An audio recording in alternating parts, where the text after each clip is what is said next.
Like, well, shoot. I guess we're doing it this way.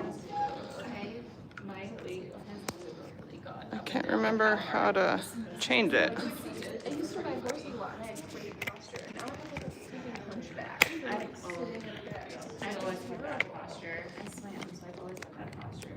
So. I started English, so. No. I've always been. My head is my shoulders. Yeah. Well, yeah, and because like the sun. That's what you like, get. I only get like work my back muscles. So Yeah, I can't figure out how to turn it sideways. balance it out. So, I don't know. You do with that arrow right No, there. that's facing us. Oh.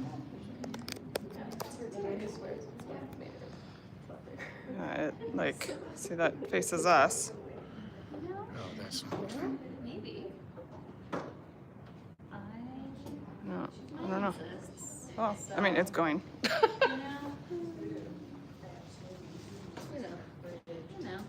It's supposed to like affect like water retention, so maybe that's gonna retain water. You guys really gonna sit way the heck back there? Yeah. There's only 6 of you.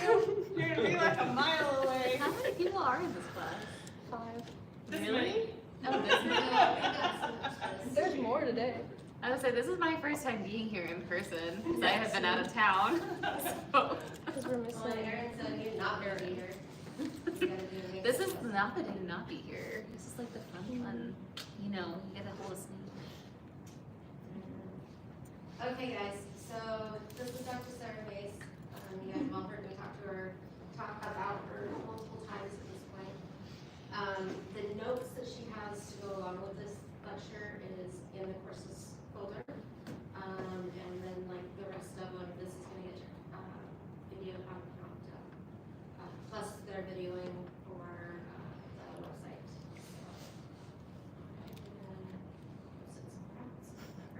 I'm gonna sit way in the back. I can just annoy you. You know that. So do you guys know Snake House? Do you actually know who we are, what we do? Why the heck are we here? So we are, I'm actually a 2009 grad from here, but they're not working. How do I change slides? The mouse? Okay. The other one doesn't work. Okay, well, so, I met Dr. Finch when I came here for school in 2005, and immediately said, adopt me, please. I'm not quite old enough to be her mother, even though she says that. 20 years later, not even close, come on. Anyways, 20 years later, now she's stuck with me. So we're, Mirko is my husband back there, and then Nikki and I are the directors for Snake House. Failing on technology, there we go. These are the topics that we chose, so I'll tell you a little bit about who we are, and then different types of snakes and kind of what's legal and what you're going to come across. Snake behavior, and then some handling tips, husbandry, and then case reviews at the end are a bunch of pictures of real examples of illnesses and injuries, just so you can see some of it.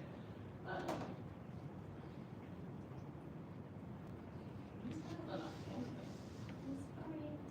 one that goes with this computer has never worked right. Yeah. So this is us. The only one that's not here is, this is Cammie, she's our LBT. So mainly it's the 4 of us that do everything. We have a few other volunteers that help out, but they're pretty far and few between. We are nonprofit status since 2018, I think. That's actually a picture of us at a reptile show a long time ago. That's a really old picture. We don't actually do those anymore because those are more where people go to sell, and there's a lot of breeders there and stuff, so it's not what we are in line with. And it's a lot of work, so we don't really do that anymore, but it's a fun picture. So this is really what we do. So we are technically a rescue, but we focus on giants specifically, and then on any of the animals that are hard to rehome or hard to place elsewhere. So we say no to most of the smaller snakes unless it's an animal control case or if it's injured pretty severely or sick or something. And that's the rescues in our area don't have the ability to do high level cases like that. So giants are pretty difficult to place. When we say giant, we really mean giant. So this is in the large python room at Snake House West, and it has this. So this is actually a 12-foot enclosure, but it goes 3 feet on either side. These are probably 8 or 9 feet tall. And so just to give you a kind of a reference for what I mean when I said giant, that's Mara. She is here today, so you'll get to see her in lab. They're real big, biggest snakes in the world. Not just, I mean, I think most people would say a 6-foot snake is big. That's a baby to us. This is the other part of what we do. Like I was saying, we only really take the difficult cases. So if you're interested in seeing more like lab results and more specific medical stuff, this top picture was Grant, and that's a boa that we took in and had probably like a 2-year-long case with him of trying to figure out what was wrong. So there's a page right up on our website for him if you're interested. I can send it to you later, but it has histopath and culture results and blood work and all kinds of stuff. So it's a pretty good case to kind of follow through. We ended up euthanizing him after 2 or 3 years of treatment. We've managed to help these wounds heal, but then he kept developing new ones and ended up being some sort of a genetic defect in his skin, so he couldn't, his skin wasn't tough enough to just withstand normal movement. So it was pretty weird days. And then this is just an example of a tumor in a boa's mouth that we're removing in Snake House. The big one, this is Val. This is a picture that's several years old, so she's actually quite a bit bigger than this now. But I love this one because it tells you, again, it sort of shows the size. So that's a set of 4-foot enclosures behind her. You know, that's a pretty good size enclosure, and she just makes them look like little hamster cages. And she's even bigger now. She's probably another 50 pounds bigger and 2 or 3 feet longer than she was here. She's an example not just of giants, but of the behavioral stuff. So when we first met her, she was almost untouchable. She's so scared of people. Like, where the heck is a snake like that supposed to go? You know, normal homes shouldn't have them, and normal rescues aren't going to deal with them. So that's what we focus on.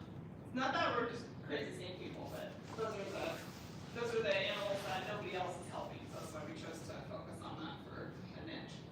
We are crazy though. In a lot of ways, not just snake crazy, Yeah, right? Yeah, but that's just one of many. that's why we have to take off the snake. We're crazy. We're crazy people, not crazy snake people. I take it one further, giants.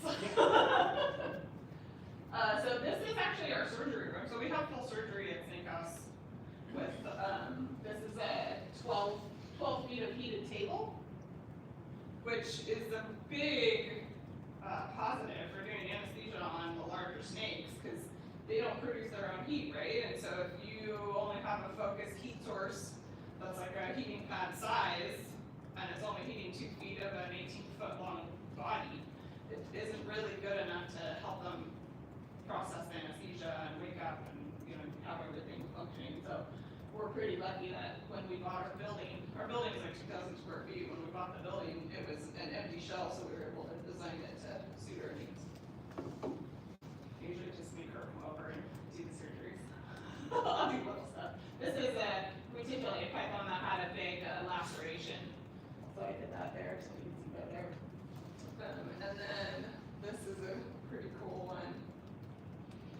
That's also a reticulated python, but she had a degloving injury. You guys know what that is, right? Yeah, so her whole neck, you know, from here, peeled down to here. So that took a long time to put back together. But having that severe of an injury, and then this is only, I think, 2 weeks. You can see the sutures are still there. Look how amazing that looks. So they have an incredible ability to heal.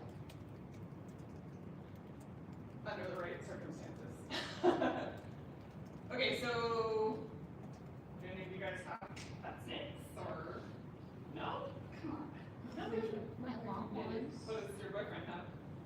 I know it's a boa. Right on.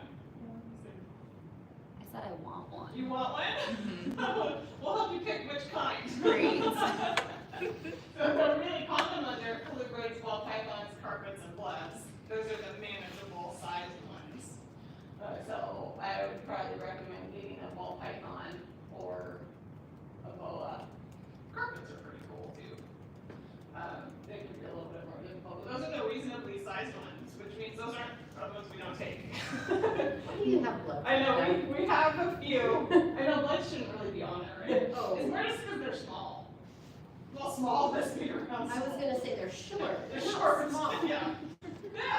I don't think you can call them a giant. Yeah, So no. that's why. But Don't get a blood python. They're terrible. We'll talk about that later, actually. So the ones that really have significant size are gonna be the boas, the rutics, the burbs, and the anacondas. Do you guys know which one's the biggest, which are the heaviest, and which one's the longest? Just guess. An anaconda Is which? is the longest. So that's the heaviest. Heavy. So you think about it, the anacondas are in the water. So the water supports their weight. So they actually get heavier. Isn't that cool to think about that? Yeah, so they spend a lot more time in the water and they get so heavy that they tend to prefer to float most of their time. Versus the retic is the longest. Yeah. So you can potentially see a retic that's 20 feet long. Once we have one or two. Jade's probably 19. But don't believe the stories when somebody says they're 25 feet long or 30 feet long. That doesn't exist. That's not real.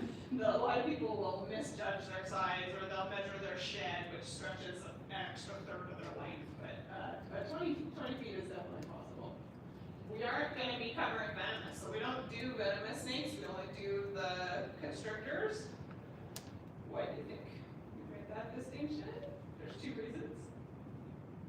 Dangerous. Yeah, I like to keep my fingers. It's not worth putting ourselves in that much danger, because I mean, some of the venomous ones will kill you. It's not just an injury, it's pretty serious. They're also illegal in Washington. So we're not focused, yeah. People have them, and it's illegal. Also, wildlife are illegal in Washington now, right? So, an example would be a garter snake is both venomous and wild. Do you guys know garter snakes are venomous? Isn't that cool? So this is the laws. You can read this later. We don't need to go through all this. It's just kind of a quick explanation of saying what's legal to have in Washington. Of course, we're not talking about Idaho, but in Washington, it's basically anything venomous that's front fang, or the boom slang is the only rear fang venomous that's not legal. So like hognose is a rear fang venomous, that's okay to have. So do you know what front fang or rear fang is? You wanna tell us?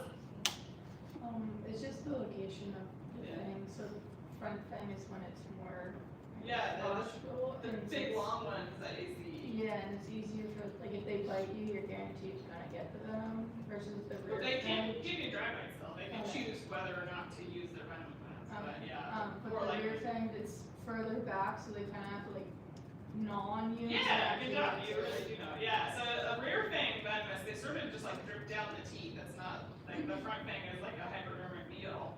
The rear fang, they kind of chew on you and like work the venom into you. The boom slang, the venom is super, super gnarly bad, so that's why that one, even though they have to try a little harder, it's serious. But you can get bit by a garter snake and a hognose and not get any venom unless they're really trying. Even if you do, it just stings. Also, there's size restrictions. So certain cities will all have like a 6-foot limit or something. So you do need to pay attention to where your clients are living or where you're going to be moving to. So if you are in a city, it's pretty unlikely that you'll be able to have a giant. Any questions? No. So this is kind of a silly slide. I don't know. I feel like a lot of people don't think it's that interesting. really cool to really think about why these different snake groups are what they are. It makes sense, their species are separate for a reason, because it's from where they're from. But if you think about a boa versus a retic or a carpet, in a frame of mind of it's from a different continent, then you can really remember they are very, very different. They have different body types, they have different personalities, different metabolisms.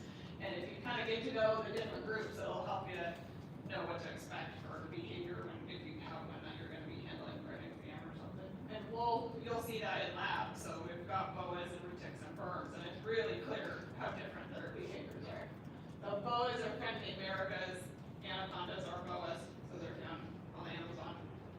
And then Southeast Asia is where the real giants are, that's the retics and the worms. And then ball pythons are Africa, and carpets are Australia, Papua New Guinea.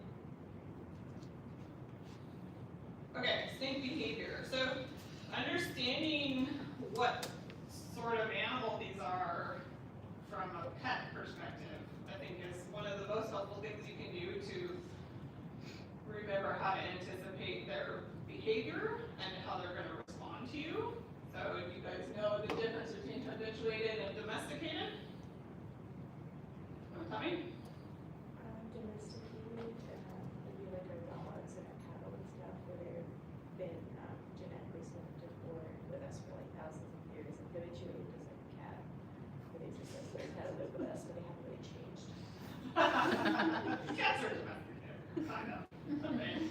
But yeah, the key there is that generation after generation after generation, there is a physiological change eventually, so that they're more dependent on humans and more accepting of our interactions. Habituated hasn't gone through that process, so they are just tolerating us. They don't depend on us, they're not interested in interacting for the most part. I mean, some are, but we're not their primary source of safety, I guess is the way to think about it. And so I think almost all of the snakes, I would argue, are habituated. You could maybe argue that ball pythons are getting close to being domesticated just because they are so popular in breeding and they have so many fun genetic color variations that people are doing generations over and over really quickly with the ball pythons. They're like the Labrador of the snake world. But I still think they're not actually quite there. So if you were to just release a ball python, they would survive without you. They don't need us.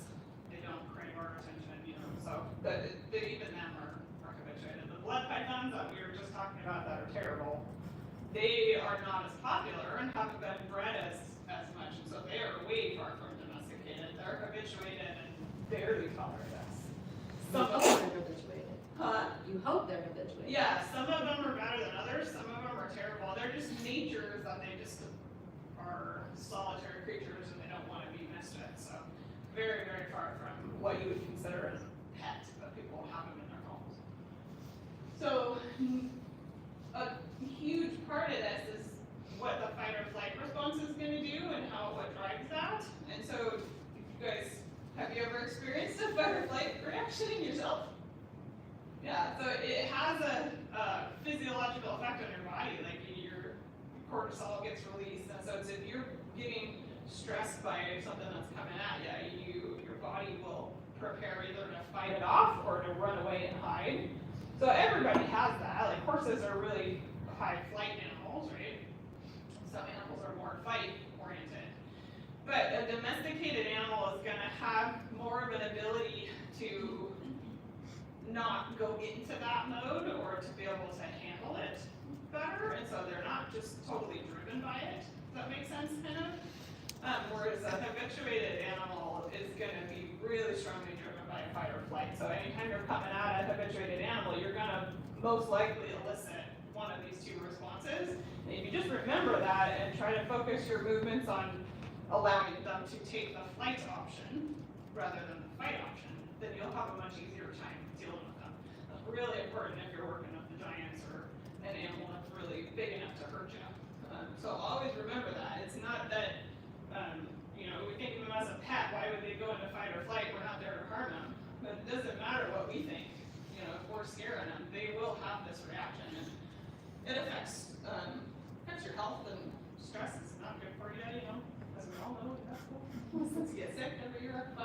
Any questions? No? Yes. I have one. I guess when you're going to like handle a snake, you're saying to give them an escape route. Yeah. But like if they keep trying to escape, however, you need to restrain them for an exam or something. Yeah. How do you I love it, that's what we're gonna go through in lab, is we're gonna do this over and over, and we're gonna talk about kind of how to give them that feeling of being allowed to flee, so that we don't elicit a fight response. You're still gonna be working with them and handling them, but not cornering them and giving them a feeling of options is gonna make it so they're less likely to defend themselves. Yeah. And when you're working with a snake that's 100 pounds and 16 feet long, that's a 3 or 4 or 5 person snake. This is really important. If you corner a snake that size in a small exam room with enough people to handle it, you're in trouble. You know, a big 18-footer is gonna have 5-foot strike distance. So this is it's a hugely important distinction in how you handle these guys to make it so much easier. I even talk to people, we consult all over the world for people, and when we have somebody reach out about a behavioral problem or like how to handle a giant, they're almost always pushing their animal into fight, and they don't even realize that they're doing it or how they're doing it. And once you get them switched over to a flight side of things, it's so much easier. Okay, so body language. This is actually a super simple list. This is not a complicated set of body language identifiers, but they're really helpful. Body language is important for any of the species that we work with, right? I always tell everybody at work that dogs and cats don't, people say they don't talk. You know, our job is harder because our patients don't speak to us.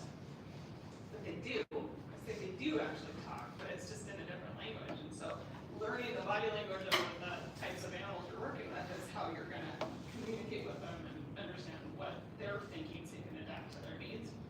And so these 4 things are mostly all you need to be able to anticipate how a snake is gonna react. And obviously there's changes that can come up, but this is the basics. If you remember this, you'll be pretty good. So eye contact makes sense, right? So if it's intimidating, right? You know, you're like, and somebody does that to you, how does that make you feel? Not comfortable. Or flip it around. If a dog, and you're going to get a dog out of a kennel, and they're staring right in your eyes, what do you think they're going to do?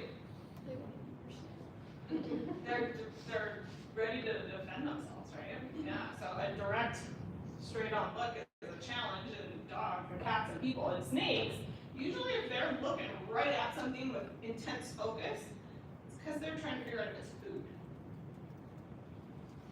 So when you're approaching a snake, if they're really looking at you, step to the side so that you're not in that line of sight anymore. They don't actually have very good eyesight.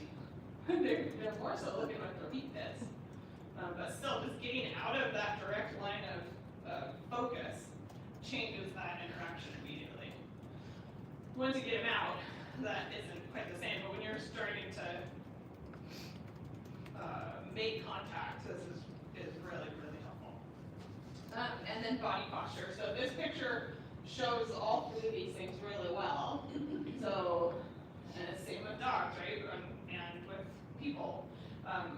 This is what I call the locked and loaded position, and there's 2 keys to it. So an S shape means that it's kind of like being ready, you know what I mean? Like an athletic stance is the same as having the S shape. So if you're standing like this and you're just kind of loose and relaxed, that's a different body posture than if you're ready to fight.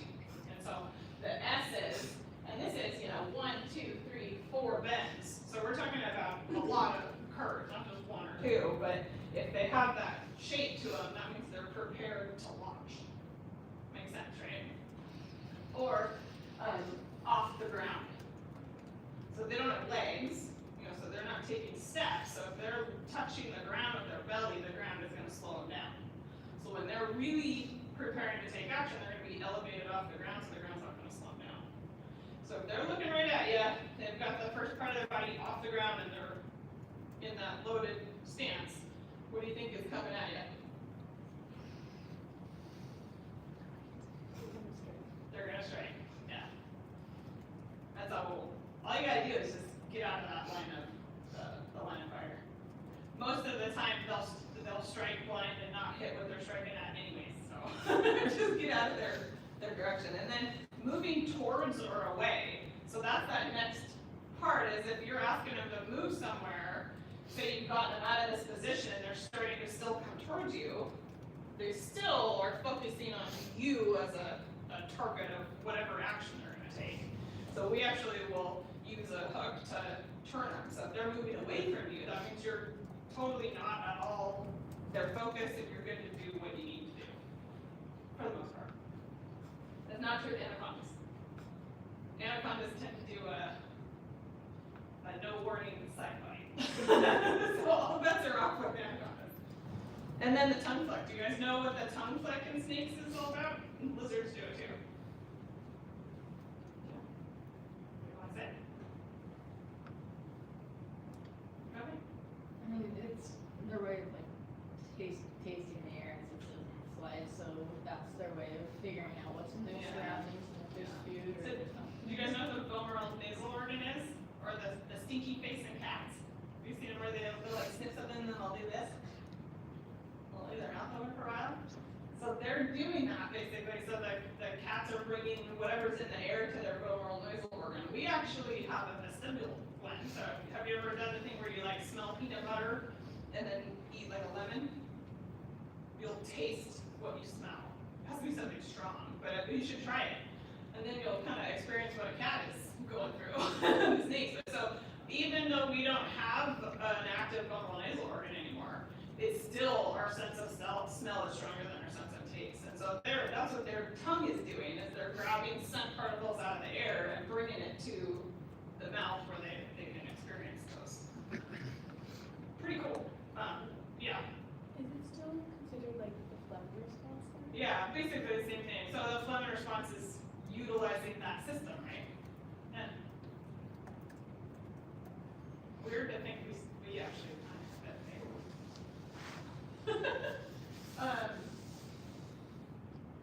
Obviously it tells you that they're awake, so I mean like more than just they're awake, but if they're not tongue flicking at all, they don't want information from their surroundings. They're tongue flicking, that tells you they're interested and they're starting to think about what's around them. A tongue flick does not mean they're gonna bite. It just means they're interested. It could go along with the bite, but that's not the only thing it means. It just shows that they're awake and they're interested. Because how do you tell if a snake is awake? Anybody? I was gonna say. Well, basically what you're saying is you can't tell. Yeah, so they don't have eyelids. So, and they're kind of calm, quiet animals anyway, so if they're just sitting there and curled up, you have no idea if they're asleep or not. And that's really important because these guys are ambush predators. Which means they're designed to go fall asleep on a prey trail somewhere in the wild. And then if something wakes up and walks by, they're gonna grab it first and then think later, is it edible? Because 9 times out of 10, these guys miss their strike. So they're actually not that good at hunters. People think these guys are big, bad predators that are gonna eat everything. It's like they're actually not very good at what they do. And so as an ambush predator, they're gonna grab over and over and hope that it's food and spit you out if you're not. So would you wanna poke an ambush predator if you don't know if they're awake? Hell no. Although we do, that's what the snake hook is for. I'll get to that. So poking an ambush predator is going to elicit the food response because that's what their brain is programmed to do. You can tell if they're awake if you really look closely. If they'll move a little. You really can see their eye well. Their pupil will constrict if they're seen because they'll focus on something. So if you wave a piece of paper in front of them and their pupil changes, they're awake. If it doesn't change, they're asleep. Bells will turn their eyes to follow, so they can follow stuff with their eyes. So that's pretty much it. Or tongue clicking. Okay. What do you guys think of these pictures?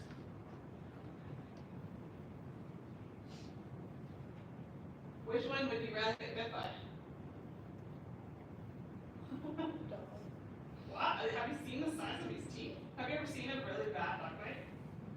Yeah, big, big holes from the canine teeth. So these are snake bites. Like this is how big is he, Marco? Like 15 feet? No, probably 12. 12 feet? Look at how tiny those holes are. You have a dog that's only 3 feet, and you're gonna have a hole the size of your pinky. So every time, would rather get bit. I'd rather get bit 10 times by a snake than a dog once. And a cat bite. Have you ever had a bad cat bite? Yeah, they get infected. So I just want you guys to really think like, so we're programmed to be scared of these snakes, but these aren't venomous snakes, right? We're talking about constrictors. Their bite is no big deal compared to a dog or a cat. A dog is gonna, a dog could break your arm or rip your face off, right? A snake's not gonna do that. So this is Nikki's finger, a bite from a king snake. This is one of our stepdaughter's arms from a ball python. This is Mirko's arm from like a 12-foot Burmese python, and this is my hand from a reticulata python. Do those look like bad bites? No, they're no big deal. They're annoying, and actually pythons have an anticoagulant in their saliva, so some of the python bites will bleed like hell and look terrible. It's like in the media, you'll see like this big blood bath, but this is all it is. It's these tiny little needle pricks, so it's not a big deal.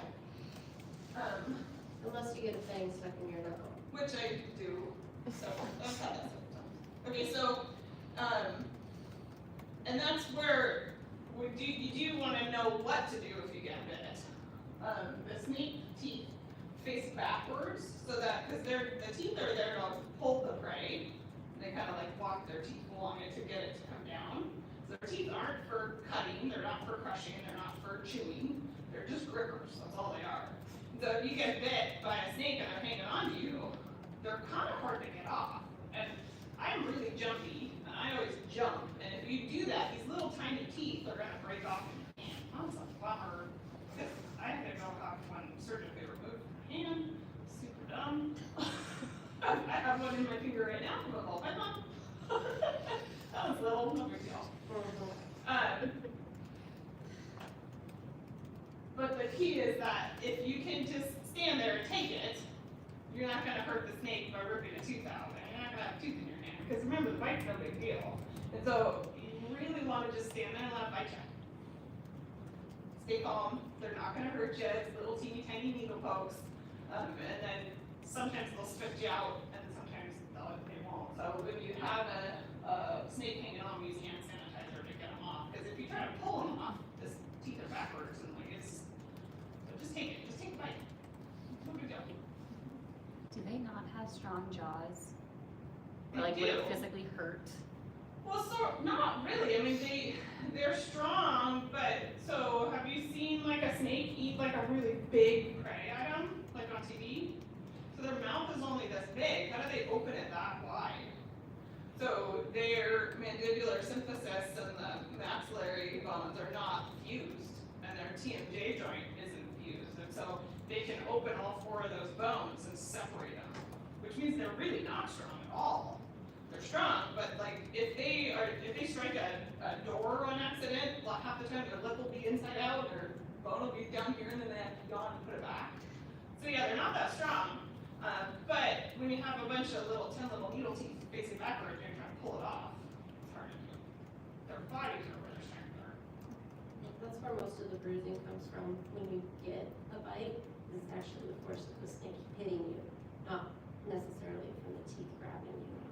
Or if it's a python, they have the anticoagulant, and so. But this is that same hand picture. You see the bruising of my hand, because the little teeth hit my vein in my hand, so I always bleed like crazy, and I get bruising from it really bad. But it's not really trauma. Does that make sense? So this, we always joke about this snake. We have this little chicken graphic here, because her nickname is Little Chicken now. That's Fable, actually, so. I was eating rotisserie chicken, Nikki was visiting, and we were eating lunch, and I was like, oh, hey, let's go meet our new snake, it just got from Fayetteville. And I didn't think about it, and we pulled her out, and then she said, oh, you smell yummy, and so I got a food bite from her, and she chewed on me, and she was more, and I was trying to eat the hand. And so now we call her Little Chicken, and the note to remember is that they don't use their eyes to tell food, they use their sense of smell and their heat pets, and so super dumb. It didn't occur to me that rotisserie chicken smelled like food to a snake, but I do feed them chickens. Like, oh, now I know. So that's important. If you're gonna handle a snake, you know, just eating something that's really aromatic, like a cheeseburger or something with meat, chicken. Wash your hands. Because they are gonna experience the world more with smell than anything else. So don't be like me and don't get a little chicken on you. Just for whatever you saw last when you examined them too. So if you were just Yeah, handling a rat, or a guinea pig, or a rabbit, or, yeah.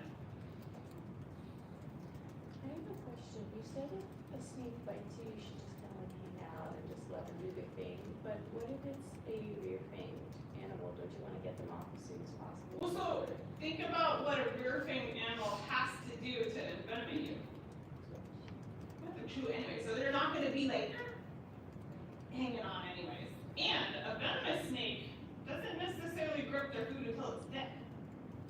Right? That's their defense mechanism and safety feature for how to hunt animals and not get hurt. They're gonna bite and venomate, let go and go sit and watch it die, and then come back and eat it later.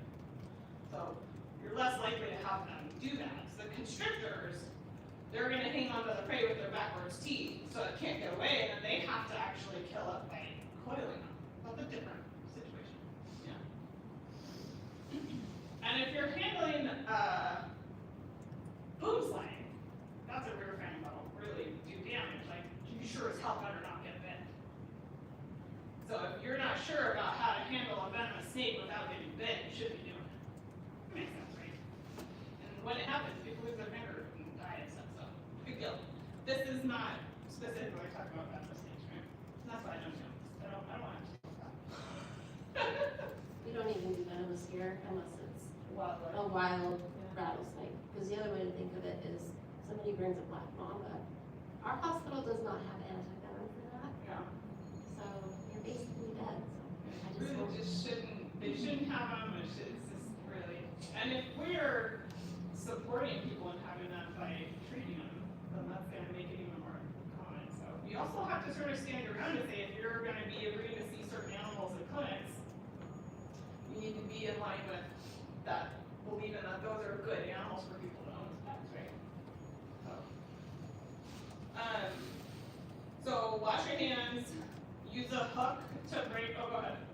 So if someone does try to bring like an illegal venomous snake to your clinic, what's your responsibility as the veterinarian? Report it. Flat out, right away, report it. No questions asked, just say, what is it? And so depending on what it is, tells you who to report it to. So if it's a wildlife, that's USDA. If it's a non-native species, I should have said it was native, USDA. If it's non-native, then you gotta get like animal control involved and call the police kind of a thing, because USDA isn't gonna be dealing with, or well, you could call USDA on like a black mamba, that's from Yeah, other parts of the world. I mean, you're never gonna go wrong calling the USDA because they can, if they don't deal with it, they can direct you to who would. Or vice versa, animal control too. We actually teach for animal control, so a few weeks ago we were at the police academy we teach the new class, animal control classes up here for King County, so. They're starting to know more about things. Okay, so remember it's an ambush predator. So here we're talking about how to avoid a bite, right? The goal is to avoid a bite. You don't want to deal with it after the fact. We'll teach you what to do if it happens. But even with a dog, if you're behaving in a way that elicits a bite, that's not good for the animal either. So avoiding it, so using the hook to break that food response. Remember, it's an ambush predator, so anytime something first makes contact, they're programmed to bite. So the hook is how we turn that off. Wash your hands, and then adjust for their behavioral needs. Remember that they're habituated and they're gonna do fight or flight, so if you give them somewhere to hide, go slow, give them time to think, give them an escape route, and you can even capture them hands off if needed. Anything you can do to avoid a bite is gonna be better for the animal. But when it happens, not big. Okay, so if you do get bit, it's important to know which type of bite is happening. So a defense bite is gonna be the most common one. That's where you push them into fight mode. If you've got them cornered somewhere and they have nowhere to go, they don't have the option to choose flight, they're gonna be forced to fight back and defend themselves. So a defense bite is more like they're gonna hit you. And so they're just trying to scare you off is all it is. So they might hit you and let go 3 times. I've had that happen several times. So it can also be a ball strike where they'll just kind of hit you and not even get teeth on you. That's not as big of a deal. If that's happening and they're striking at you, that just means you need to back off. Something's making them not feel safe in that interaction, and they usually just need to be able to see a fight path. A food bite is different, so that's where they're gonna grab and hold on, because they think that your food, so that's little chicken, or like you just handled a rabbit or something in the ward and you went to the snake next. They will grab and coil and hang on. That's where we use the hand sanitizer. And the hand sanitizer sounds terrible, but we literally just squirt it in their mouth, and it just turns off that smell and that food. They're just like, ah, that's not food, and they'll spit you out. There's a bunch of other tricks that you can do, like biting the tails, he said. Works so well for It you. doesn't work. But we tried all these other tricks, and hand sanitizer is what got Fable to finally let go. She was chewing. It was terrible. So the food bite is where we're talking about, don't pull back, like just stand there and wait for somebody to come help. When Mirko got bit by that berm, I just heard him squeak. Because I was in the other room and I was like, what you doing? And he's just standing there with him on his arm. He's like, I'm stuck. I'm like, good job. So you literally just stand there and wait for help. But that's why we don't do these snakes with only one person, right? So if you get a food bite from a big snake, they're going to anchor themselves to the cage and hang onto your arm. And you just got to stand there and wait. Nothing. When they coil you, they're stronger from the head, so if you unwrap from the tail, you'll be able to get them off. So don't try to get the head off, right? That's why I say just stand there and take it, ignore the head. Have somebody unwrap the tail, and then put hand sanitizer on them now. Okay. And then sometimes they'll still be in that mode when you do get them off, so I'll throw a towel over them or something. I did have a really big one accidentally get past the food door when I was feeding him a while back, and she was like, she said actually here, she was like this high off the ground, like looking for food, because it was a food day. The rabbit, I dropped it, and so I actually just gave her my crock. So I just put my shoe in her face and then let her take the crock off, just to get her to calm down and like have something to deal with. And then fight mode, you're probably never going to come across. Fight mode is really rare. It's primarily just reticulated pythons that are big breeding males. But if you are going to see snakes in your career and become, a well-known snake vet, you might have a client that has a breeding group of retics. A male retic, if they sense another male that's a competitor, sometimes they'll bite and purposely pull back to cause a laceration. And so, really don't be messing with a big male retic unless you've got plenty of routine backing you up and you know the behaviors, and all these are really important. So we have a couple of them that are facility that do this, and they're no legend is coming. Oh, great. Yeah. He's not even that big, he's only this big around, but he'll actually like follow you around, like chase me. So it's even worse with Mirko. I don't even let Mirko in there anymore because he knows he's a male. He wants to fight. Anyways, hormones make you do weird stuff. And that's why this says responds better to female handlers. So if you are going to be working with big male retics, having a bunch of women on your team is actually helpful. Any questions? Okay, so handling tools. Speaking of big male retics, this is one of them. He's so gorgeous. He is a real troublemaker, though. He's actually not bad looking. He's 4 times his size, though. This is the one in the beginning that had the laceration. You can see it's back here. It's sutured. That's actually gonna make it out for my anesthesia. So handling tools, these are pretty simple tools. I have the hook, a hide, a towel is kind of basically like a hide. And then thin gloves, a plastic tub just to restrain them in or something, and then clean hands. I couldn't resist putting that on as a tool. Not just hands, clean hands. Don't forget that. Remember little chicken. And then, obviously these are tools, but these are really important. Taking the time to observe on and being flexible to adjust to what their behavior is telling you is really, really important. And that's true with any exotic, right? Is you're never gonna just go right in. What did Dr. Bench teach you? Your first thing to do with an exotic exam is? Look at them. Yeah, use your eyes. So, taking the time, like, we don't rush right into grabbing the animal with any of them, right? You wanna watch them, try to decide what they're thinking, look at their body language, evaluate from afar first.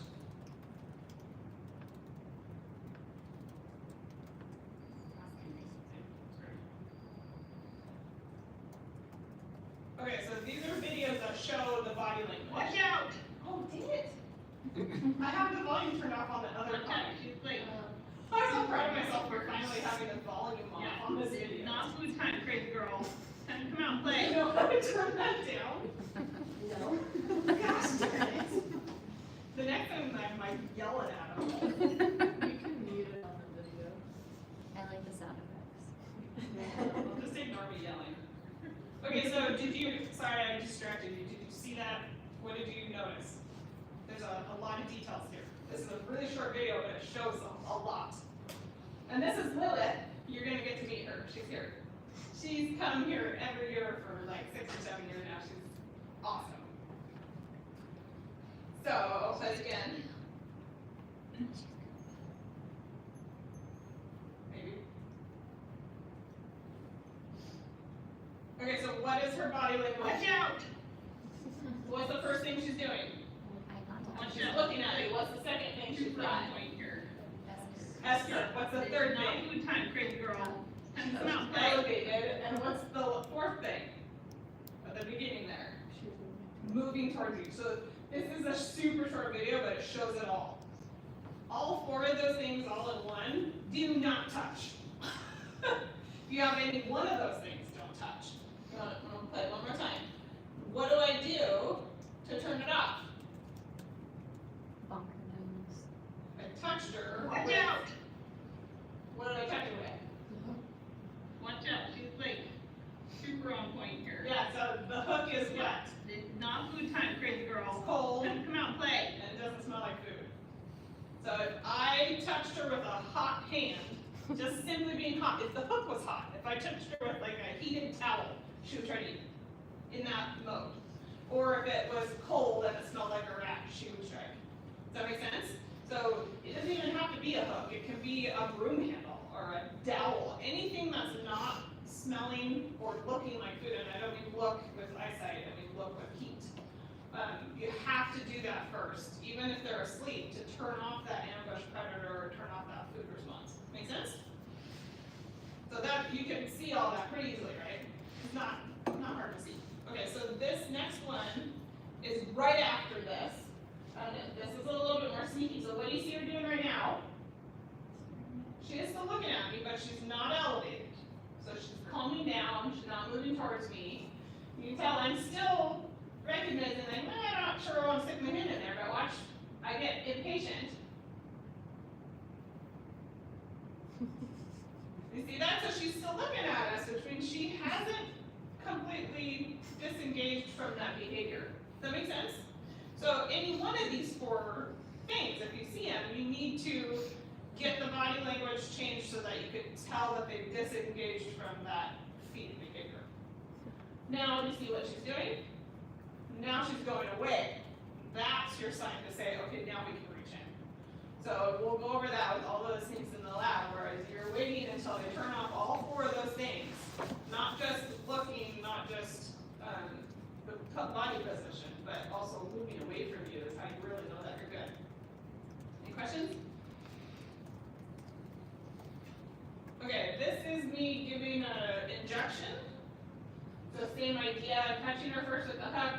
This is a boa, so she's really mellow. There I'm actually just covering her head, so she has kind of somewhere to, like, not, somewhere kind of hide. But showing that she's actually, like, I don't even do restraint for an injection. Like, they really are pretty calm and pretty mellow if you comply with their needs for this fight or flight and, like, help them feel safe. But you would never think that a snake that size would take an injection like that, right? Yeah. So a big 18-footer, like, good luck holding them. Like, you actually can't really restrain them. So we actually just use a butterfly, little 24-gauge butterfly, and just like follow them while we're giving it. So like I just poke them and just walk with them and follow them. Sorry. You okay, Ladybug?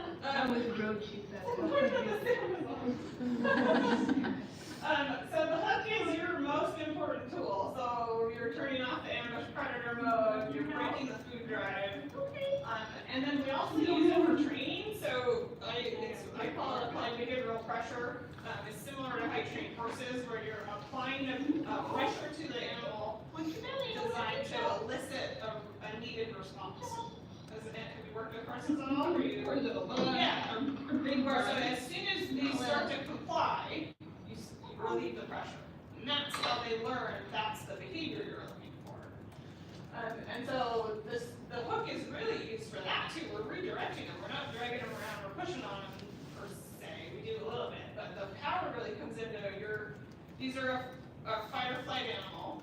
So if you're touching them, they're not gonna want to come to you, right? They're gonna want to go away from that touch. And so we just use that touch with the hook and give them somewhere to go the opposite direction.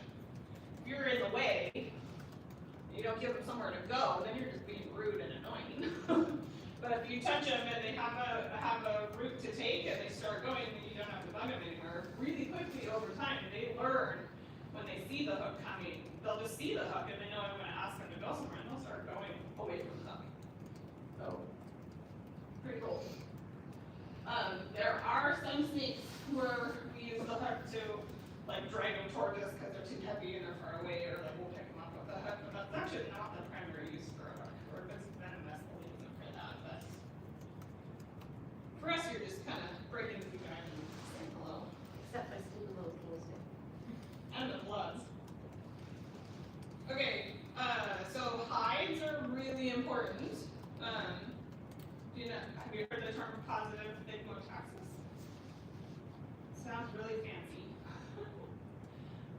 It's essentially it's an animal that gets a positive feeling from pressure by their body. Do you know who Temple Grandin is? Yeah, what's she famous for? Squeak shoot. Yeah, she did this. Yeah, so Temple Grandin being autistic, she recognized in herself positive stigmotaxis. And so she talks about how she would use like couch cushions when she was stressed out to put pressure on her body and that would calm her down. She developed the squeeze shoot for cattle, so the squeeze calms them down. Snakes also have this. So with positive stigmotaxis, the hide has nothing to do with visual hiding or light hiding, it's the pressure.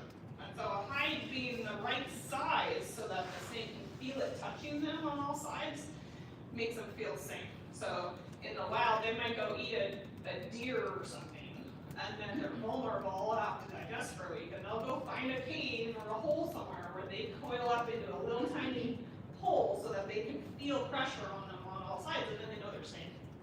So if you're 18 feet long and your head's over here by the door, how do you know if your butt's safe over here up across the room? They're gonna curl up and have something touching it so that they know nothing can sneak up on them. And that's what the hide is for. So we use hides that have a lid. In pet stores, they'll have reptile hide or snake hides that don't have a bottom to them. I don't like those because if they're the wrong size, they just fall off. And then you're not actually giving them as much positive stigmotaxis. It's the pressure, not visual. Right? They don't look with their eyes. You gotta remember that. And so we actually they're not very pretty, but I don't care what they look like we just cut a hole in a storage tub or a shoebox. You can even use, like in your clinics, you can use a cereal box. So, does that make sense? So if it's all encompassed or all in one, you have a scared snake, you can put them in their hide and then carry them around in their hide. And so this boa is really scared and shy. And so to move her around, we'd put her in her hide and then we'd pick up the hide. And then after putting her in her hide, she'll look around, she's like, oh, okay, I'm safe. So really, really helpful. This I always bring up because we used to have a lot of the feed, and we used to have a lot of people who would bring their snake to clinics in a bin that they used for feed. Because some people don't have a lot of money, right? And maybe this is their only animal. They only have one bin that their snake fits in. Some people will say, you'll see arguments online about this. Some people recommend removing the snake from their enclosure and feeding them in a separate bin. They think that turns off the food response in the enclosure. But we don't recommend that. That causes all sorts of other problems. If you're dealing with a giant snake that could injure you, you don't want them loose in food mode. So we feed in the enclosures, but some people still do, a lot of people still do that, and if they only have one bin, and they aren't anticipating traveling with them, they might bring them in their food bin. So when you do meet a client, you do want to have part of your check-in asking, is this a food bin or not? Because that's going to change how strong of a food response they're having. Don't forget that. Don't assume that it's a carrier. It's like a lot of people bring them in like pillowcases. Is that enough pressure for them to? Not really.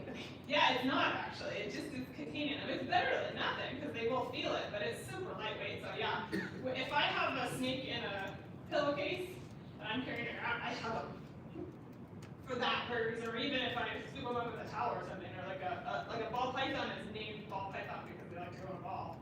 So if I'm carrying a snake around like that and they're scared, I will literally like use all my arms and my chest to give them that. Yeah. The pillowcase, I would suggest putting, that keeps them from escaping. They should put that in another tub to give them that pressure. That's a good one. Okay. It's my fault. I turned off the sound on my computer. It's not on my phone. Ignore my mutterings. Hey, at least we're not doing the lizard one where it's like metal in the background. Half the time when I'm videoing, I forget that I'm videoing and I'll talk and say silly stuff. So this is one of our biggest nieces now. Just to show you an example of being in a transportation hub, how to get them out. So, and we'll kind of, it's all the same stuff we're going over is we open the lid, I'm giving her a chance to look around, I'm applying a pressure to ask her to go away from me, she's looking at me right now, right? One problem in this video is that Mirko's videoing on the opposite side of her as me, which means he's blocking her flight path. And that's part of why it takes her forever to move. Eventually, we're not going to watch this whole thing, it's a super long video, but eventually I tell him to come around to the other side, and then that means she has a path to take. So if they're feeling cornered, they're going to defend themselves and go on a fight instead of flight. You don't want a snake this big in fight mode. Fight mode? Fight mode, yeah. Make sense? Like how the first thing I say is go slow and be polite.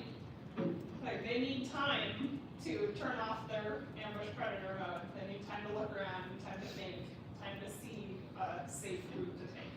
So you don't want to rush this. See how he steps away? And then she eventually goes off to the side. And I always like to point out, like, we are asking them to do something and we're allowing them to make the choice to cooperate. You don't think of that with a snake, right? It's like, they interact with us and they do understand if we're speaking to them in the right language. Yeah. Okay, so a towel basically does what? We're kind of just talking about it. Basically a hide, right? Yeah. But see how I'm holding them? Yeah, there's a snake in there. So even if you're in a hurry or you come across a snake that's like loose and you don't take off you can take off your shirt or your jacket or just grab a towel and just cover them up and then scoop. And then you can hug them and they'll feel safe. If they can't, if they have that feeling of safety and a place to hide, they're less likely to try to run off or fight or, so covering up with a towel can really be helpful. What do you think the gloves are for? That's sort of a trick question. It's not what people think. But what's your first thought when you saw me wearing gloves? Maybe like colder so your body heat isn't. How did I get the right answer on the first one? Good job. That's the right answer. Most people will say like for safety or for grip. Good job. That's the first time anybody's answered it right on the first try. Yeah, so they're cold. Yeah, that's exactly right. So notice these are little tiny thin paper thin gloves. We're not wearing big leather gloves. Why are we not wearing big leather gloves? Because we're not afraid to get bit. Also a trick question, right? Like, this is not a dog or a cat where I'm really worried about what their teeth are going to do to me. It's more just a thin glove to make your hand the same temperature as your sleeve. So Nikki, keep going back and forth, Dr. Bencher, Nikki. It's just great. She has really cold hands, so she like never has to do this. My hands are warmer, so I will use gloves. I actually really are a little too thick. I like these ones; they're really nice and thin, so I can feel what I'm doing. One of her snakes that I have now, we trade back and forth sometimes because she's got a bunch of our little guys. Aria, I still do this for because she's a little monster and she's in food mode all the time. So I'll do all the behaviors of the hug to get her to turn off food drive, and then she goes right back into it, like over and over and over. And so I wear gloves, and then my hand doesn't look like food, and I'll pick her up that way. So it helps a lot for certain. To be fair, you call her my snake, but you're the one that told me to go get her. I know. And she's not in our place anyways. Should we tell them why she came to us? Sure, go ahead. So we went and rescued Aria. This is a carpet python, a pretty little one, because she kept escaping at their house where they had her and they just couldn't contain her. She got into her house and was gone for like Month and a half. a month and a half, and then just appeared on the floor when they were like, "Oh hi, you're back. Let's take you to Sarah." Anyway, so she's a troublemaker in all kinds of ways. Okay, so safe handling for giants. So it's really, really important to think about size. Size does matter for how many people you need. We argue about this every time, and I'm never going to change it because it's a good conversation to have of what the rule is for how many people you need for size of the snake. So this rule of 1 person for every 6 feet is what like pet owners, like so in the Retech pet world, this is what they're going to follow. So a 6-foot snake, no big deal, they're just going to deal with it. If it's approaching 12 feet, they're going to usually say you need 2 people, but you'll see Retech pet owners handling a 10-footer by themselves all the time. Versus, do you guys remember what she taught you for what the rule is? Say it loud. 3 to 4 feet. Yeah, 3 to 4 feet. So what do you think we're making the distinction of though? Why is it different?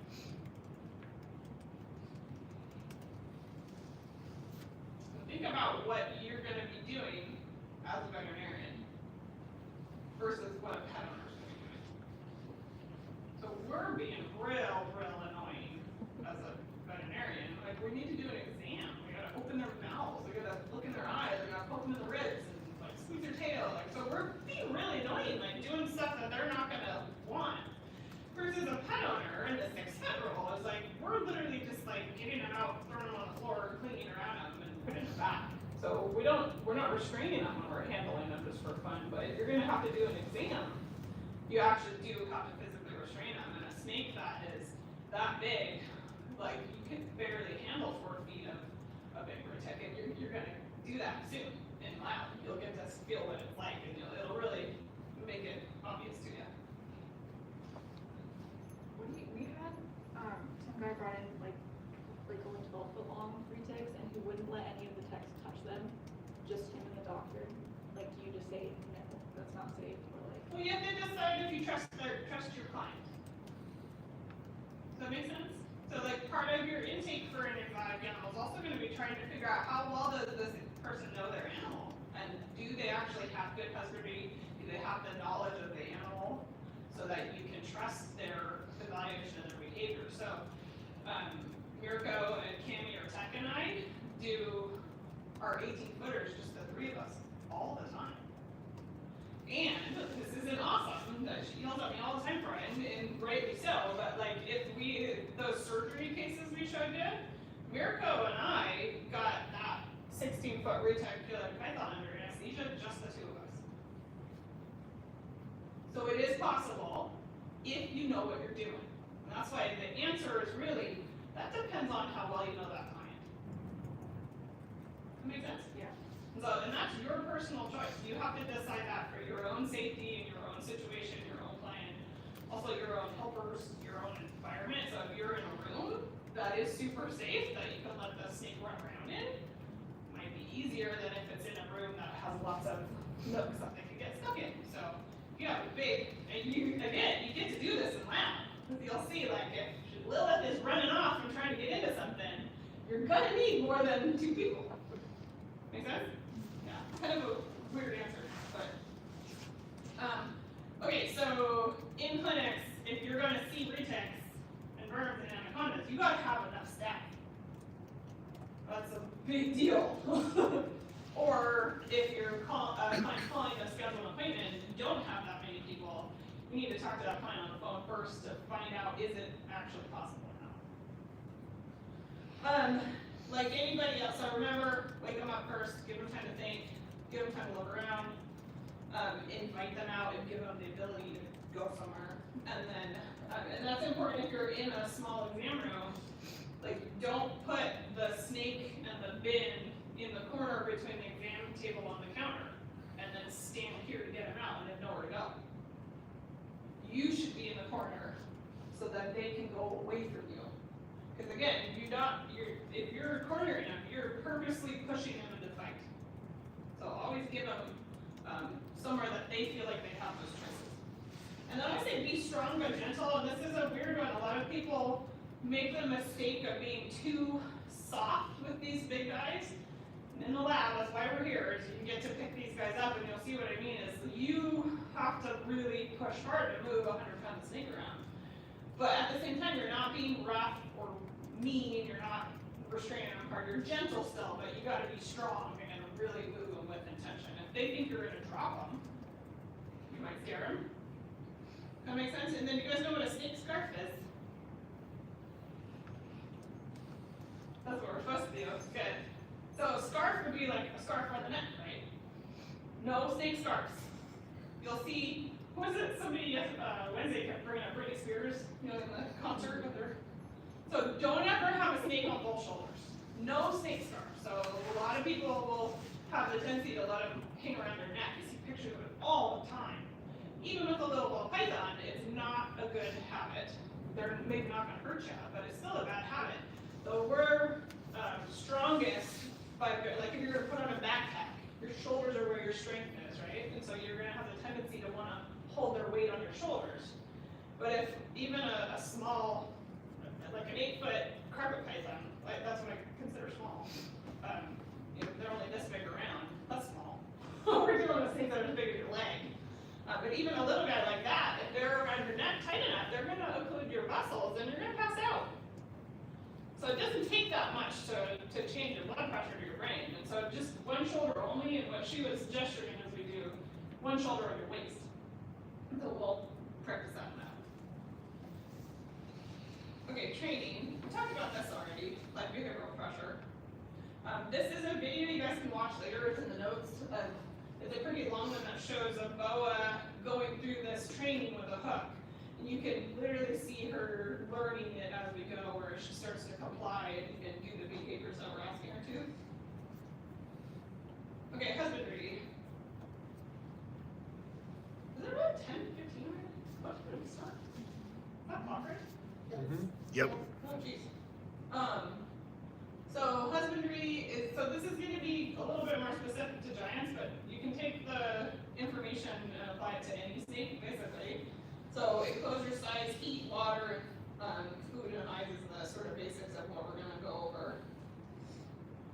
Okay, so enclosure size is a big topic, that's pretty important. So if you're gonna make a recommendation for an enclosure size, use this ratio, or equation to figure it out, so the length of the enclosure plus the width should be the length of the snake. So these are that large python room enclosures. These are 12 by 3. How big of a snake can fit in there? 12 plus 3, 15. See, that's easy. Da-da-da. You're like, what? Math? What's up? I do always add to this to say that our giants are in these. So it's really hard to give a giant snake enough room. That's part of why they shouldn't be pets. But a 20-footer, if you only have one, heck yeah, give it a whole room. But another way to try to at least get a client a recommendation is to say a snake should be able to stretch out fully with only one bed. So you could have a 20-footer in here. And we have a couple that are like 18 or 19 feet. It's not as big as I would like, but since we have an exercise room where they can come out to move around, they actually do pretty well in these. But for the smaller snakes, which you're more likely to be working with, I want you to follow this rule. So a 55-gallon aquarium is pretty good size, right? It's a pretty big fish tank. Fish tank, not a snake enclosure. So those are the dimensions of a 55-gallon aquarium. How big of a snake can fit in that? So 4 feet by 1 foot. 5-foot snake. So almost all boas, most boas and a lot of the ball pythons are now for that. So it's just kind of to really take home that a glass aquarium from a pet store isn't actually that awesome of an enclosure, but that's what most people have. And so this is a good way for you to explain to people how to do better for size. These are better options. We're not going to go through all these. These are just links that you can reference later. These are all PVC enclosures, so they're easy to clean and for a variety of reasons they're better. But there's a ton of them. Like these are not hard to find. You can have them shipped to your house. Like you shouldn't be going to a pet store to buy a snake cage. You should be ordering one. So you can use these as resources for your clients. Some of them do come with a screen top, and so we're going to go to that next. We don't do screen tops for some really serious reasons, so you do need to be aware of screens. What about like tree snakes? Is it just the same but vertical? It's the same, and this is ideally you would give them more room, but in a very basic sense of what they need, the floor space is more important because they might climb a tree, but they don't climb all day long, right? So they don't hang out in the tree like this. They climb to a spot and then they move horizontally through the canopy, or they'll sleep on a branch or something. And so our boreal snakes are in like 2 or 3 feet heights, and they just have a swing, so they can climb up to the swing. But don't ever let a client say, my enclosure is huge because it's tall, but it's only 3 feet by 3 feet. That's not good enough. They're not upright animals, right? And if you think about it, if they're upright like that, they're not gonna be able to breathe. I mean, every one of their breaths is gonna be restricted because they can't stretch out their entire lung. So that's why the floor space is so important. Yeah, they don't have a diaphragm, they don't have, there's several things with the respiratory system that they don't have, so they're not as strong breathers. Okay, so this is also for later, screen top aquariums, and specifically this is talking about screen tops. We do use aquariums for enclosures, but we turn them on their side, and we make doors so the top is the front, because then that's actually 4 by 2, not 4 by 1. Because the aquariums are tall, right? But it's the screen that causes the problem. We have people try to donate screen tops to us all the time, and we say, no, we don't want them. They're just a waste of space. And this is why. So this is a picture of what PetSmart says a snake should be in. There's so many things wrong with this picture. Like, there's so many things wrong. This article, I do want you to go read later, go through all these topics of how a screen top is going to cause damage, and it's severe. One of the most common reasons we get injured snakes is the damage that a screen top causes. It's too much to go through now, but the article was critical. It can be done, but it takes a lot of work and it's too easy to mess it up, so I don't ever recommend it. Okay, so exercise. This is Lily. You'll see when she comes out in lab how wiggly she is. You're gonna have a giant. Most people aren't gonna be able to dedicate a whole room to it. You're gonna be, say you're in a 12 foot by 3 foot enclosure. That's a big enclosure. I mean, that's the size of this table. And that's technically not big enough. I mean, it kind of is, but so you gotta be able to have a room for them to move around and to exercise and to stretch, and a room that's safe. You can see she's headed to go run off out the roof. It's been much more difficult to keep safe. Heat for giants, for the smaller guys, we don't always have all 3 of these categories, but it is a good goal. A giant is gonna be such a big animal that they really do need these 3 distinctions. So they need a basking spot that's really, really warm. That'd be like if they're gonna go sit in the sun. And then they need a warm side and a cold side. And in a 12 foot enclosure, or even an 8 foot enclosure, you actually need heaters for all 3 of these locations. And so the heat has to be controlled by a thermostat. So a giant enclosure is gonna have three thermostats, 3 different heat sources set to these different temperatures. This is just showing the belly heat. So the 85 degrees and the 75 degrees are achieved with belly heat. So this is heat tape underneath a sheet of chloroplast. Snakes are not very good at sensing temperature in their skin. They're more driven by needing to have their core body temperature at the right level to run their metabolism. And so if they're on a little focused heat source like a heat rock or a heat lamp, something that's really small, that's not gonna produce enough heat to get it to the rest of their body. So they'll just sit on it and they think they're still cold, but that one spot is gonna get burned. And so that's really important. And so having heat that's big enough for the whole body is important, and it has to be kind of buffered. So we use chloroplast, and the enclosures in lab have that. So chloroplast is plastic with 2 layers, and it has air channels that go through. So we make a tray out of chloroplast that protects them, so they have a layer of air between the snake and the heater. So I have a thermostat that shuts it off before it gets to, 95 degrees. In aquariums, I've seen them crack the glass because it gets so hot. And it also protects the heater from water. These guys are mess makers. Any questions? Water? These guys need water. Like they, not just to drink, but they bathe themselves and they soak their skin before they shed. So that you do need to have your clients giving them something that they can soak in. But for giants, it's a challenge to how do you get something big enough. This is Val, our really big snake, and that's a big, huge cement mixing tub. This big, and she broke like 5 of them. So a lot of snake owners might not give them a water tap because it's hard to clean, or how do you change a water tap that's 10 gallons? We use a shop vac, but it's not a good enough reason to say it's too hard to clean, or they break it, or I can't find one. Like if you're gonna have these snakes, even a boa that's a 6 or 8 foot boa, you need a good sized water tap. So don't let them get away with just a drinking bowl. This is just another example. So this is an anaconda. This is a water snake. People keep anacondas in enclosures with just a drinking bowl. Like, what the hell? it's practically amphibious. And this is new. So he's just in a plastic tub. This is just an underbed storage box with a hole cut out. It's not that hard to do, but you do have to force it. So he had to shed.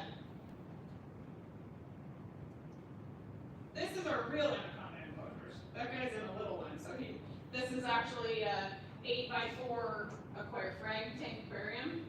One of the anacondas up there. With a climbing area above. So they need water. Not just ants, but everybody needs water. Food? Food is kind of a big deal. It's gross. This is like the one reason I didn't do snakes sooner in my life, because it's just gross. But if you're gonna have a giant, you gotta be able to deal with really big food. The cool thing is they only eat every 2 months. The smaller snakes might be every 1 month or 2 weeks or 6 weeks or something.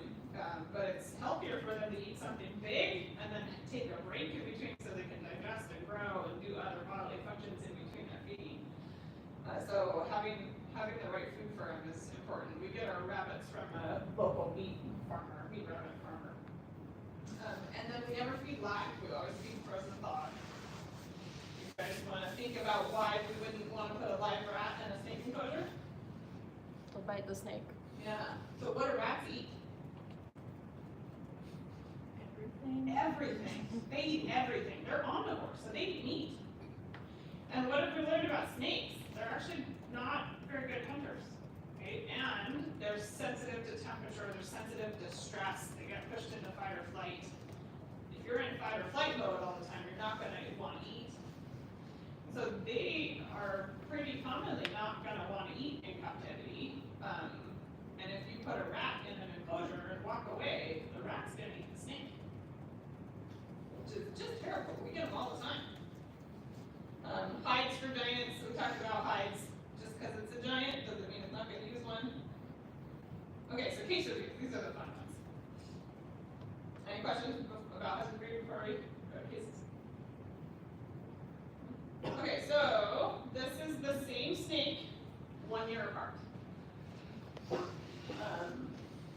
Nikki made this picture for me because we had somebody arguing with us on Facebook saying that this was not a skinny snake. So she fired back this picture, no muscle. So what, it sounds terrible, but we talked about head boob. So the masticatory muscles, isn't that funny? The masticatory muscles in a dog, you can feel the big meaty muscles up here. Snakes have that too. And a really fat snake, they'll have head boob. But you can see this guy doesn't have any at all, like it's flat. So that's a pretty quick way to judge body condition score. This is a 1 out of 9. He's also dehydrated. A year later, he looks amazing. So if it took him a year to get back to a 5 out of 9, how long do you think it takes a snake, if he only eats once a month, how long do you think it takes a snake to get to a 1 out of 9 body condition? A month? 6 months? Year or two. Years. God. Like they could not eat for 6 months and it won't change their body condition at all. So this is years. That's terrible. These guys are so good at kind of going dormant and kind of shutting down that they have the ability to survive profound neglect for a long, long time, which is terrible. Sounds weird to say it, but the blessing of passing away from neglect is actually a gift in some situations because you get to move on from that neglect. Snakes will live for a long, long time, which means they suffer more, I would say, even than like a more sensitive mammal species that's not going to be able to survive it that long. It's just terrible. They deserve good care. Sorry, I have one more husbandry question. Yeah. About, like hygiene for their enclosures.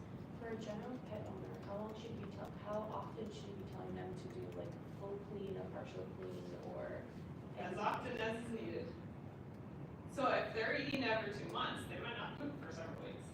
So it might stay clean. Also, depends on the species. So retics pee a ton. They have a higher, faster metabolism, so they drink a lot of water, they pee a lot. A blood python, they literally won't poop for a month. So it's a silly answer to say as often as needed. If it's dirty, clean it. And so I don't like deep substrate. I use pee pads and paper. The people that love deep substrate like it because it absorbs urine. What does that mean? That means your substrate is soaked in urine and it's sitting there. Good. That's gross. They don't like my substrate because it looks ugly and you can see the pee on it. I like it because I can see it and I know when to clean it. And it's also easy, you just roll it up and throw it away and put it back. So yeah, a lot of people don't clean as often as they should. And with the papers, you can watch for changes. Yeah. So, you know, with the deep substrates, You have no owners idea may what's have no clue their snake is No idea. pooping blood.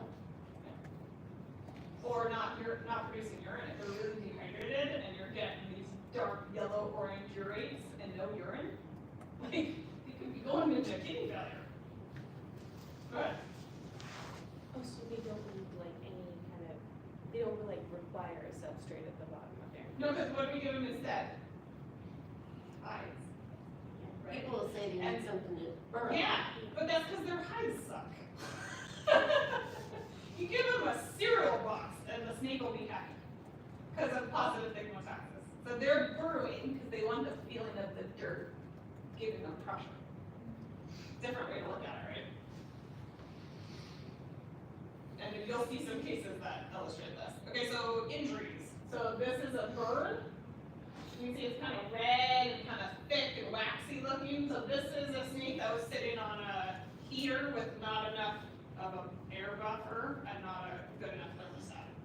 That's really, really common. This is one where she just was rubbing on things, her enclosure and her skin was softer than it should be, and so she rubbed her skin raw.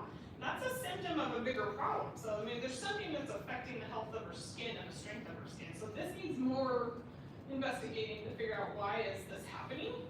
Because in the wild, they should be able to be climbing through rocks and sticks and over trees and everything without getting injured. And then this is also a rub spot, not as severe. You can see the scales are rubbed off. And this is a laceration. These were healed. So these are what scars look like. So this is more of a common type of scar. This snake is here, so you'll get to feel these ones. This is really common for what you're going to see for scars in snakes. They kind of end up sort of like rubbery and like thick feeling, and they lose their pigment. Because they have a slow, so most of the time when they're trying to heal, they're not warm enough, and it takes them a longer time to heal. And so they don't grow normal skin back. But this is actually what's possible. Can you see the scar here? Goes all the way up. So this wound was like an inch wide, this long. I don't remember how big she was. It was big, and the vertebrae was showing. Severe wound, a deep, huge gaping wound. And that's how good the scar ended up being, because we did our heated water bath technique. So this is the first snake that we sort of accidentally learned this technique on, because he wouldn't stop going in his water, and I was worried about him being cold in his water, so I was like, the snake is too big for me to pick up, I just heated his water. And by heating the water to 92, that raised his core body temperature high enough that he could immediately go into regrowth mode. And he grew new skin and new muscles so fast that it healed in weeks. Just by getting the temperature up. So these are ones that took longer and have abnormal tissue growth. In the right circumstances, they can heal their skin remarkably well. It's absolutely amazing. Okay, so only one of these needs help. Which one do you think it is?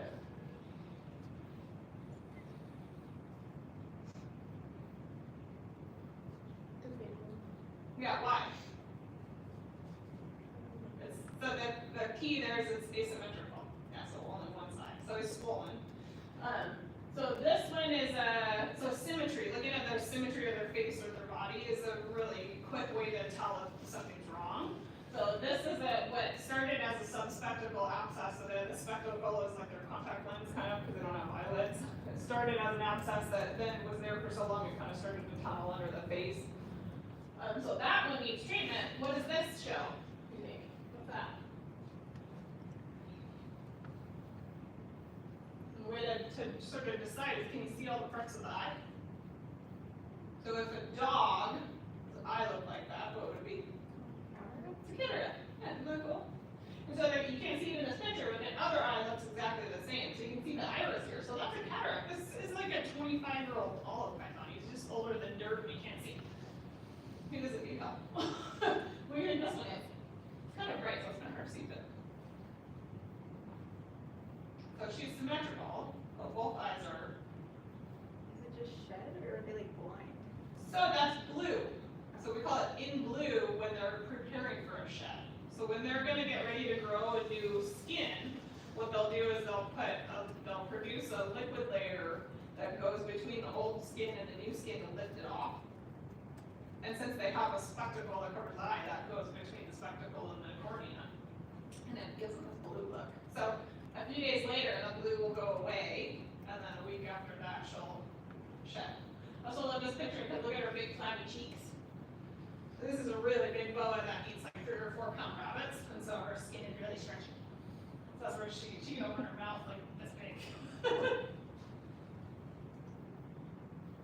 Okay, these are all mouth injuries, and this is an example of what a screen top can do when it's not set up properly. So it's kind of hard to see, but so this is a boa where his nose should be all the way out here. You see how much tissue is missing? So this poor guy had been rubbing his nose on a screen for so long, he wore away bone. He was euthanized because he had osteomyelitis of the maxillary bones. So, I mean, years of rubbing on a screen top and has such severe damage, it's just tragic. What happens with the screen, so if you're heating something, heat rises and it goes out the top. And these guys are ectotherms, they're gonna follow that heat on the screen and they're gonna push and push and push to try to follow it, and it's like a cheese grater. Pretty gross. This is just a mass on the chin, so it's an abscess. You can see not symmetrical. This is a sinus abscess on both sides. This is also sinus abscess, so see swollen in the eye. And then this is actually stomatitis. That's the next slide. So stomatitis is inflammation inside the mouth. And what you want to remember with snakes is that they close their mouth all the way and they have a little hole for the tongue. And so their lips should be touching. So see how he can't close his mouth because it's swollen inside. You can kind of see how thick and gross this is. He's got kind of like a pug nose because the mouth is swollen. So don't forget to look in the mouth. I have snakes come to us all the time where like they didn't even know that there was a problem in the mouth. That boa at the beginning of the tumor in the mouth, they didn't even know it was there. You know, this big. We immediately got it and was like, oh, there's a tumor in your mouth. So don't forget to do that. You can see inside the mouth all the red swollen spots. See how swollen this is in here. See all that, you guys? See how swollen her tongue is? This is Cedar. He actually did not survive. He was too sick. That's a normal mouth. See the difference? Much kind of skinnier, smoother. Okay. This is another spring top animal. So, this is specifically talking about her skin, but when a snake has deep substrate in a screen top enclosure and it's soaked in urine and you heat it, what evaporates? Ammonia. And so this snake is in an enclosure with ammonia fumes flowing past its body and out the top. That's awful, right? And so that's why her mouth is open, because she's getting ammonia burns to her respiratory tract. She also had mites in the substrate. It was obviously filthy. And when that heat goes past them and out the top, it takes all the moisture with it, and it's like a convection mode where it pulls moisture out of the animal's body. And so she's super dehydrated. She's also really skinny. This is also like maybe like a 3 or 4 out of 9.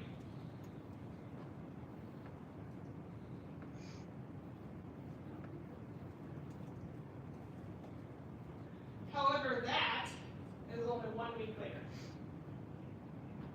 What do you think allowed that big of a difference in just 1 week?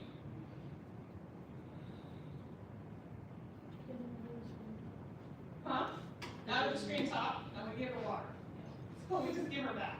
So she soaked herself for a week straight, shed, drank a bunch, rehydrated. And in 1 week, like to go from that to this gorgeous of an animal in 1 week, they're so good at healing if you give them what they need. This is another one with a retained shed. You see how thick and kind of, not thick, but kind of papery they look? How much better that looks? That's the same day. So we got this snake from animal control, brought her in a snake house, put her in a bucket of water, shed came right off. Same day.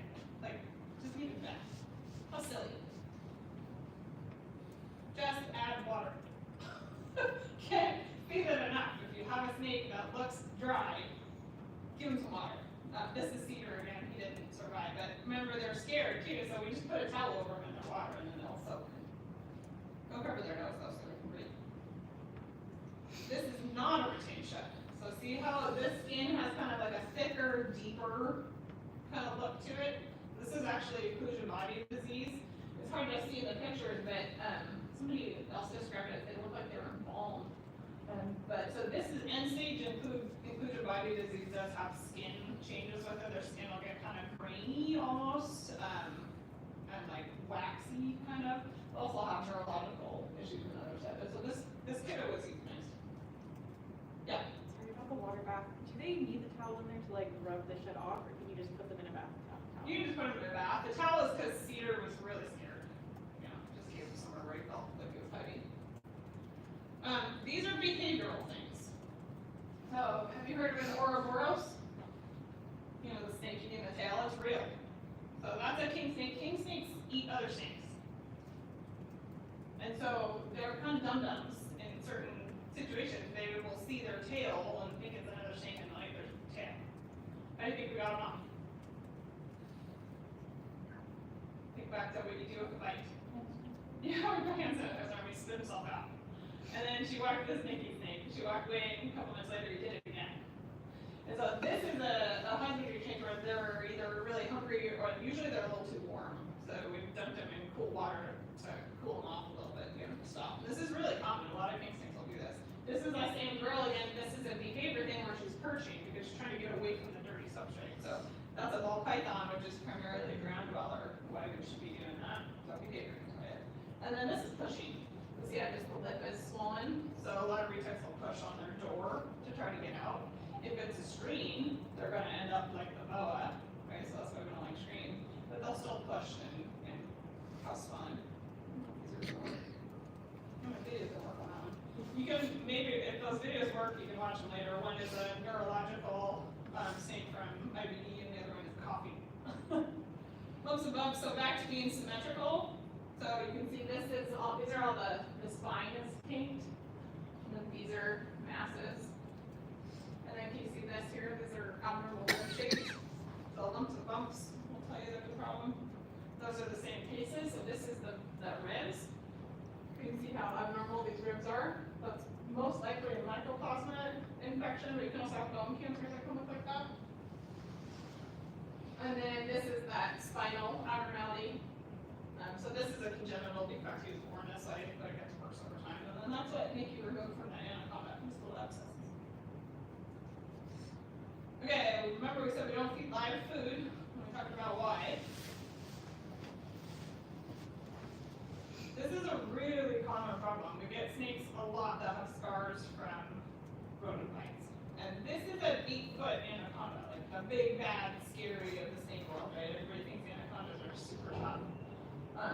He had a rat in his enclosure for 3 days. That's it. That's all it took, 3 days. Because he was too cold, you know, there's maybe too much noise or vibrations in the room. We can't actually mimic wild. A lot of people try to, and it's just, face the facts, it's not possible. They're not very good eaters anyways, so you cannot leave a live rodent in with a snake. You see his vertebrae showing this? That's bone. He's fine, he still is with us at Snake House. He went through our heated water bath technique and he grew such good new skin, you actually can't even tell it happened. So these are all filled in with perfect skin again. Okay, that's the end. So just remember when we go to lab, kind of these rules and I'll remind you. And then these are links, so I don't ever give out my phone number because I get calls every 5 minutes. But you can email me if you have questions about in case you can't get a hold of her. Okay. Questions? We're done? You guys all know where 120L is? We're gonna take like 10 minutes. Use the bathroom, walk over there, and that's where all the snakes are. Let's see, end recording over here. It's the. You wanna turn this thing off, sir? Like the bandage lab. I would, but I don't know how.